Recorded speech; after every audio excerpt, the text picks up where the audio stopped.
اردو دنیا کے ناظرین، نئی ویڈیو میں خوش آمدید۔ ناظرین، مودی کو بڑا جھٹکا، ٹرمپ سب دوستیاں بھول گیا، بھارت کو آئینہ دکھا دیا۔ ٹرمپ کی گود میں بیٹھنے والے مودی کی جگہ ہنسائی۔ ٹرمپ نے بھارت پر ایسا الزام لگا دیا کہ مودی سرکار کو ناقابل برداشت دھچکا لگ گیا۔ سعودی عرب بھی شکنجے میں آ گیا۔ امریکی عوام نے بڑا مطالبہ کر دیا۔ G20 اجلاس سے متعلق حیران کن خبر، محمد بن سلمان کے ہوش ٹھکانے لگ گئے۔ ویڈیو کے آخر میں بتائیں گے کہ ٹرمپ نے کیسے مودی سرکار کی مشکلات میں اضافہ کر دیا۔ لگتا یوں ہے کہ مودی کے آخری دن شروع ہو چکے ہیں۔ اس ٹاپک کا باقاعدہ آغاز کرنے سے قبل نئے آنے والے دوستوں سے گزارش ہے کہ وہ ہمارے چینل اردو دنیا کو ضرور سبسکرائب کر لیں اور بیل آئیکن کو بھی کلک کریں۔ ناظرین، ڈونلڈ ٹرمپ نے مودی سرکار کو بڑا جھٹکا دے دیا۔ لاکھوں لوگوں کے سامنے مودی کو ایسی بات کہہ دی کہ پوری دنیا حیران رہ گئی۔ سوا عرب کے ملک کا وزیر اعظم منہ تکتا رہ گیا۔ دنیا بھر میں امریکی الیکشن کے چرچے ہیں۔ دنیا کے کئی ممالک کے مفادات امریکی صدر سے جڑے ہوتے ہیں۔ پوری دنیا امریکی الیکشن کو بڑی باریکی سے دیکھتی ہے۔ امریکہ میں 3 نومبر کو ہونے والے صدارتی انتخاب سے پہلے ریپبلکن صدارتی امیدوار ڈونلڈ ٹرمپ اور ان کے ڈیموکریٹک حریف جو بائیڈن کے درمیان آخری صدارتی مباحثہ ہوا، جس میں دونوں امیدواروں نے ایک دوسرے پر تابڑتوڑ حملے کیے۔ لیکن ٹرمپ کی توپوں کا رخ جب اپنے دوست مودی کی طرف ہوا تو امریکی صدر نے سارا کچا چھٹا کھول کر رکھ دیا۔ کورونا وائرس، ماحولیات اور نسلی امتیاز کے مسائل پر جاری گفتگو کا محور انتہا پسند مودی بن گیا۔ کورونا وائرس سے متعلق سوال پر ڈیموکریٹک صدارتی امیدوار جو بائیڈن نے صدر ٹرمپ کو ہدف تنقید بناتے ہوئے کہا کہ عالمی وبا سے نمٹتے ہوئے امریکہ میں اموات کی تعداد 2,20,000 سے زائد ہو گئی ہے اور جو بھی اس کا ذمہ دار ہے اسے صدر کے عہدے پر نہیں رہنا چاہیے۔ انہوں نے صدر ڈونلڈ ٹرمپ کو مخاطب کرتے ہوئے کہا کہ آپ کو کس نے بتایا کہ عالمی وبا ایسٹر تک ختم ہو جائے گی۔ صدر ٹرمپ نے جو بائیڈن کی تنقید کا جواب دیتے ہوئے ان پر الزام عائد کیا کہ ملک کا صدر بننے کی صورت میں وہ ملک کو بند کر دینا چاہتے ہیں۔ انہوں نے کہا کہ اگر بیوروکریسی کے کسی ایک شخص نے بھی شٹ ڈاؤن کا کہہ دیا تو جو بائیڈن پورے ملک کو بند کر دیں گے۔ مباحثے میں دونوں امیدواروں نے پہلے مباحثے کے مقابلے میں نسبتاً شائستہ انداز اپنایا اور ایک دوسرے کو اپنا نقطۂ نظر بیان کرنے کا موقع دیا۔ اس سے قبل 29 ستمبر کو ہونے والے پہلے صدارتی مباحثے میں دونوں امیدواروں نے ایک دوسرے پر ذاتی حملے اور تنقید کی تھی۔ اس مباحثے کو سیاسی پنڈتوں نے امریکہ کی تاریخ کا بدترین مباحثہ قرار دیا تھا۔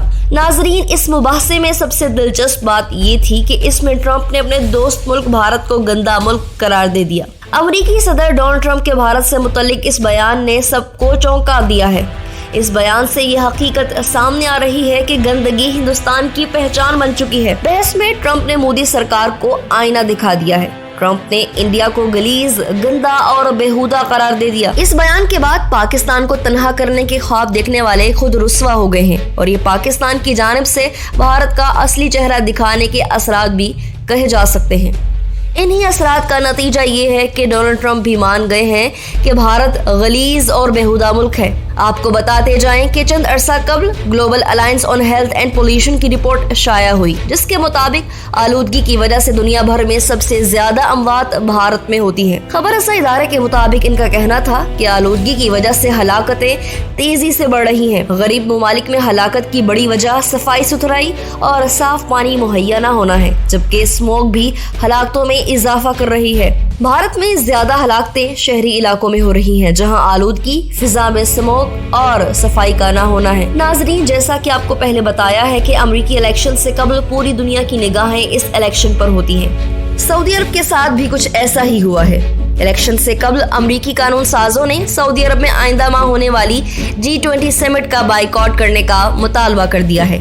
غیر ملکی خبر رساں ادارے کے مطابق 45 امریکی قانون سازوں نے اصرار کیا کہ انسانی حقوق کی مبینہ پامالیوں کے تناظر میں امریکی حکومت کو آئندہ ماہ ریاض میں ہونے والی اس سمٹ میں شریک نہیں ہونا چاہیے۔ امریکی کانگریس کے ممبران نے وزیر خارجہ پومپیو سے یہ مطالبہ ایک ایسے وقت میں کیا جب یورپی یونین نے انہی تحفظات کی بنا پر اس سمٹ میں اپنی حاضری محدود کرنے کی ایک قرارداد منظور کی ہے۔ آپ کو بتاتے جائیں کہ سعودی عرب کے ولی عہد محمد بن سلمان کے امریکی صدر ڈونلڈ ٹرمپ کے ساتھ قریبی تعلقات ہیں۔ سعودی عرب نے اپنے اتحادیوں سے اسرائیل کو تسلیم کروانے میں بڑا اہم کردار ادا کیا ہے۔ سعودی عرب نے UAE اور بحرین پر زور دیا کہ وہ اسرائیل کو تسلیم کریں۔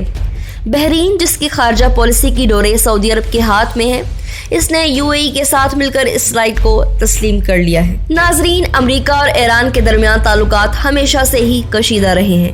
امریکہ میں ایران کے جوہری عمل کو بری نگاہ سے دیکھا جاتا ہے۔ 4 برس قبل اس وقت کے امریکی صدارتی الیکشن کے نامزد ہونے والے ریپبلکن امیدوار ڈونلڈ ٹرمپ نے وعدہ کیا تھا کہ وہ صدر منتخب ہو گئے تو ایران حکومت کے جوہری معاہدے کو ترک کر دیں گے اور ایک بہتر ڈیل کو عمل میں لائیں گے۔ امریکی صدر ڈونلڈ ٹرمپ اپنے حریف جو بائیڈن کے برعکس ایران کو مسلسل آنکھیں دکھاتے رہتے ہیں۔ ابھی جبکہ امریکی صدارتی انتخابات بہت نزدیک ہیں، مبصرین اس امکان کو رد نہیں کر رہے کہ اگر ٹرمپ دوبارہ کامیابی حاصل کر لیتے ہیں تو وہ تہران حکومت کے ساتھ کوئی معاہدہ یا 2 طرفہ مذاکرات کر سکتے ہیں۔ ایرانی وزیر خارجہ جواد ظریف نے پیر کو ایک معروف امریکی think tank council of foreign relations CFR کے زیر اہتمام ایک ورچوئل کانفرنس میں شرکت کی۔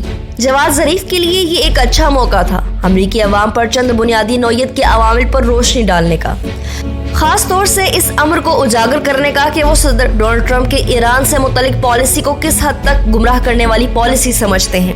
حال ہی میں ایک ایرانی نشریاتی ادارے کو انٹرویو دیتے ہوئے ظریف نے اقوام متحدہ کی ایران کے خلاف اثر-نو پابندیوں کے اعلان کو نومبر میں ہونے والے امریکی صدارتی انتخابات سے قبل محض پروپیگنڈا قرار دیا تھا۔